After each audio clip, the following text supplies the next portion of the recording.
I was also a part of that production. And then other companies started popping up, producing shows like Starlight Express, which honestly is now the longest running musical in Germany. Starlight Express, the musical about trains where everybody's on roller skates. That is still running here in Germany in the original theater from way back then. Today's Sunday Sofa Time is going to be a little bit different. We're going to start out with a hotel room tour of this somewhat interesting hotel room, and then take a little bit of a deep dive into the question, is a Broadway show still a Broadway show if it's not on Broadway? Just like the wind, just let it pass through, just let it pass you.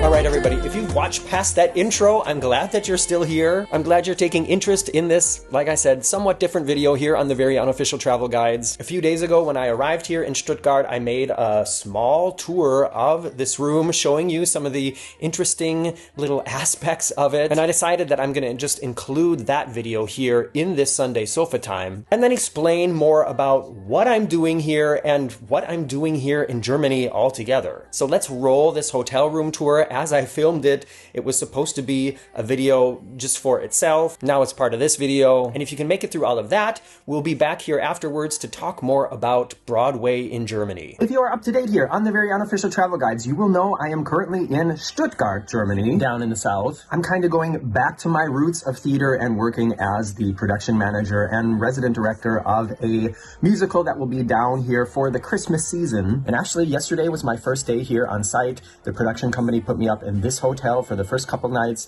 and then next week when I come back, I'm going to be in a different hotel that's going to be a suite. But there's just a couple things in this hotel that kind of made me laugh that I wanted to just show you. If you're new here, I'm Morgan from the Very Unofficial Travel Guides. I've been making travel videos for over 15 years of popular and not so popular tourist destinations to give you a very honest, unofficial look at what it's like to be there. And if you're looking for something to read while you're waiting for your next flight, or maybe on a 5-hour train ride from Hamburg to Stuttgart, my books Places Please and Getting Stitches on a Cruise Ship will make you laugh, make you think, and perhaps teach you about some of the things you should definitely not do while traveling. If you like to read and want to give me a little extra support, check them out on Amazon now. This is just a quick look around my room in the Dormero Hotel on the SE Centrum, way up here where the musicals are, if you know Stuttgart. There's a great big bed and I'm assuming this is a faux leather couch. Easy to wipe things off of. One cool thing about staying here is the minibar is included in the price of the room. I was going to say price of the cruise. And these are the things. There were 2 bottles of water in here that I already drank.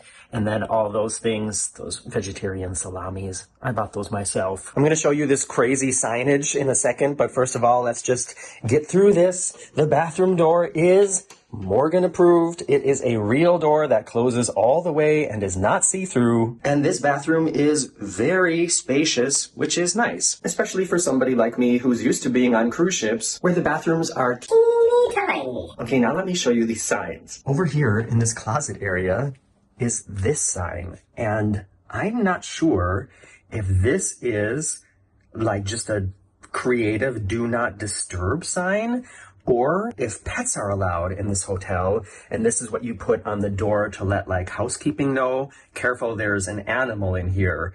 What do you think? The other sign hanging here is do not disturb live on air, and it's a guy wearing like a red Speedo, I would guess.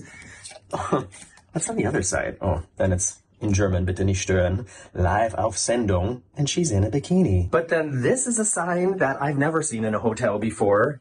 It says alles dabei, which means like, do you have everything or don't forget? And some of this is normal. We've got glasses, money, your driver's license. One of these. Did you remember your handy or your cell phone?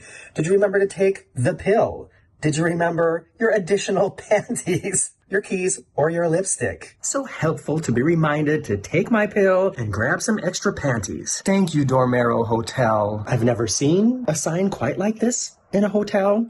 Have you ever stayed in a hotel with like some extremely creative signage? Let me know where it was and like what was so special about the signs. By the way, when I checked into the hotel after the first day of rehearsal yesterday, this was my view outside. We're kind of outside of the city, so this is facing way away from downtown, and it was just a nice like clear view of the highway going off here into the distance. And when I woke up this morning and pulled the curtains, this is the view right now. It's completely foggy. What is this? Does this count as 0% visibility? You can literally see almost nothing. Now, I know most of you are probably not currently looking for a hotel recommendation in Stuttgart, Germany, and this is a little bit different than the videos I usually make here on the Very Unofficial Travel Guides, but I hope you enjoyed hanging out with me for a couple minutes this morning before I go to work at my other job. And next week, I'll give you a tour around my suite at the hotel on the other side of the street. So how did you like that little video within a video? Not sure I've ever really done something like that before here on the channel. Okay. If you have read one of my books, Getting Stitches on a Cruise Ship or Places Please, first of all, thank you. And thank you for leaving a review if you've done it. You'll know that I am a trained musical theater actor, and most of my life, that was my full-time job. As mentioned in Places Please Part 1, because there will be Part 2 coming, I was cast out of New York City to join the German company of Grease the Musical, which was in Dusseldorf, way back in 1998. Yeah, that's how old I am. Just like in many countries, there is a theater scene in the country of Germany. It goes way back hundreds of years, and in fact, just about every major or minor city in Germany has some kind of theater company, and many of them are actually funded with money from the state. Not sure how else to say that correctly. So they're like public theaters, and taxpayer money goes to paying for this art that they are producing there. And for a long time, the only musicals that were produced in Germany were produced by these, I'm going to say, smaller, publicly or privately run theaters or theater festivals, because there are a lot of summer theater festivals in Germany too. But way back in 1986, that's when things changed. A guy named Friedrich Kurz bought the rights for Cats the musical, which at the time was a huge hit in London and on Broadway. And Cats was the first of the, I'm going to say,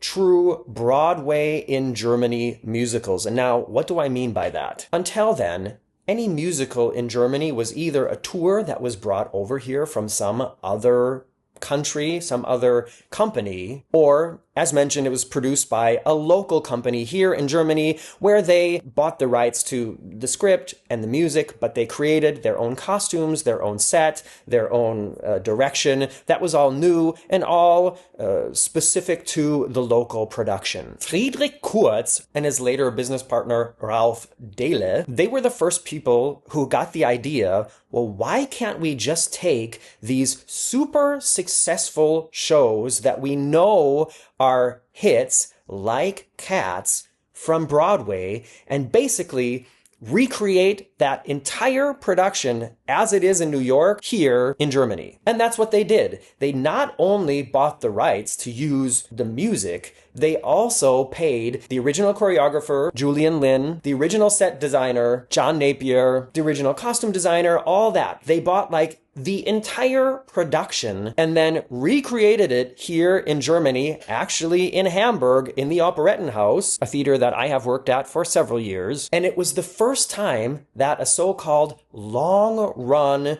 Broadway or West End style musical was produced in Germany. That means it wasn't part of a festival, it wasn't part of some state theater production where that show was on Tuesdays and then there was a different show on Wednesdays and a different show on Thursdays. That was the only show shown in this theater, and it was for 8 performances a week and until they stopped selling tickets. Nobody had ever done that before in Germany. Rolf Dahle and Friedrich Kurz started it all, and if it wasn't for them, I wouldn't be here right now. Cats quickly became immensely popular. You know, back in the 80s, it was like the Michael Jackson Thriller era. The movies Flashdance and Breakin' came out. The world was kind of obsessed with dance, and it was a really good time to invest in musicals. So after Cats, they did the same thing with Phantom of the Opera, and then with the musical Miss Saigon, which played here in Stuttgart in a theater that's just downstairs, where at the moment Frozen is running, which in German is called Eiskönigin, which means the Ice Queen. I was a part of Miss Saigon, and across the street, where at the moment We Will Rock You is running. They also did Disney's Beauty and the Beast, the original version from Broadway. I was also a part of that production. And then other companies started popping up, producing shows like Starlight Express, which honestly is now the longest running musical in Germany. Germany, Starlight Express, the musical about trains where everybody's on roller skates. That is still running here in Germany in the original theater from way back then. So because of this huge musical boom in Germany, there were a lot of jobs in the musical industry. And here in Germany, you could go to an academy, a university to learn how to sing or to learn how to act or to learn how to dance. But back then, there weren't really a lot of places where you could go to learn how to do all three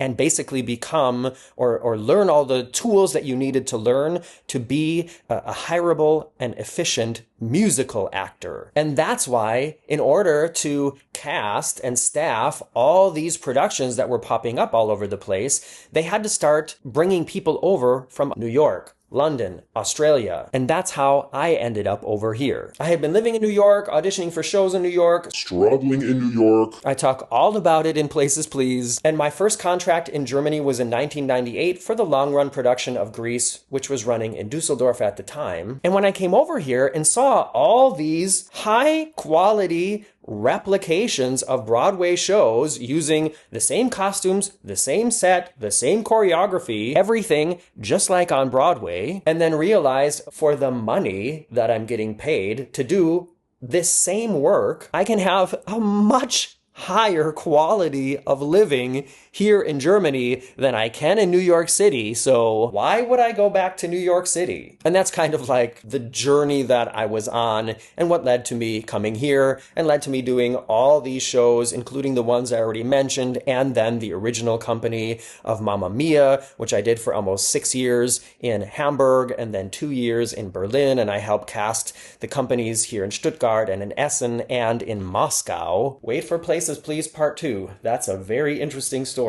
And ultimately then, when I turned 40, like 11 years ago, that's when I retired from performing full-time and started working more on the production side. And then, yeah, I've taken this break to build up the Very Unofficial Travel Guides, and I'm going to continue doing that. But slowly, I also want to start moving back into the world of theater. Kind of feels like coming home in a way. And I was hired by a production company to be like the production manager and resident director of a Christmas musical that's playing down here in Stuttgart. And that's why I'm here right now. I'm leaving. When I finish this video, I'm going to leave and go back up to Hamburg for a couple of days. And then on Thursday, I'm back down here in Stuttgart for the biggest part of the rehearsal process. And then the premiere of this show is on the 22nd of November. And then I'm basically going back and forth from Hamburg to Stuttgart until the end of the year. And that's life in theater. If you stuck around till here, thank you very much. The secret word of the day is fog, because it is so foggy here in Stuttgart these past few days. I guess fog is better than rain, but if you have watched to here, please somehow include the word fog in your comments so I know you made it till the end. In next week's travel vlog, we're going to be looking more around the MSC Poesia cruise ship, and I will hopefully be back here next Sunday with some other way to entertain and inform you about travel or something else. I'm Morgan from the Very Unofficial Travel Guides. See you soon! So until next time, I'll leave alone just like that. I'm back to being sober.